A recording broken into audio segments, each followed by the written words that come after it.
Alright everybody, I am back with my new to me 2007 Toyota Camry. I will be doing like a full review video on this at some point. Today we are doing spark plugs and an air filter. It's got a little bit of a rough idle, and given the mileage, I have a feeling that spark plugs need changed. I am one that always preaches go OEM if possible. So I went to my local Toyota dealer and I got the air filter and spark plugs. This type of vehicle really doesn't have a whole heck of a lot that you need to do for a basic tune-up. You do spark plugs, air filter. It doesn't have a fuel filter that you can replace, and it's pretty simple. You pull the engine cover off. On this, it's just these two 10mm bolts, and these are also 10mm. So really, all I need is a 10mm socket and then a spark plug socket. You can tell I haven't done this before because I was just surprised that this has been touched before and a little clip came out with it. What I'm going to need to do is get my spark plug socket ready. We're just going to start left to right. This has ignition coils that go on top of the spark plugs. That's why you don't worry about anything as far as like plug wires and cap and rotor or anything. It's just an ignition coil. You pop it out. That didn't really feel like it was alright. So I'm very curious, are we going to find the OEM spark plugs in this? You can, however, get these boots separate. This doesn't show any signs of it crossfiring into the cylinder head, so we're not going to worry about that. I want to feel how the spark plug is coming out. It feels pretty good, actually. And I'm trying to not block the camera as much as possible. And that looks like a new engine mount as well. Before I got the car, it had a brand new battery. Looks like a brand new alternator installed.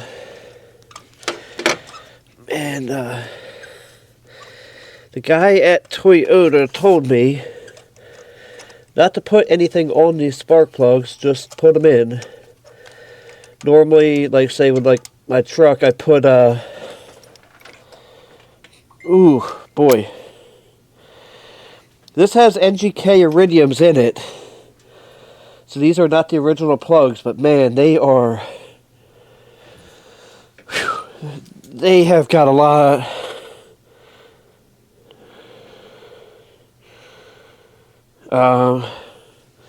They've got a lot of miles on them. So I'm going to keep filming. I'm going to put this plug in. This is a Denso SK20R11. This is the OEM factory plug. I am going to keep filming while I put these in. Oh, what I was trying to say is I normally put anti-seize on them. Now what I like to do is turn it backwards a little bit. You feel the threads catch.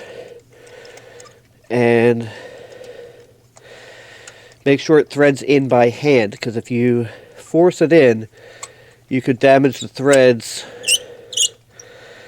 And that is at a point where it needs to ratchet. And you don't want to torque that down too much. So let's put the ignition coil back in. I don't like that. I'm going to put a zip tie on that before I put the cover on. And then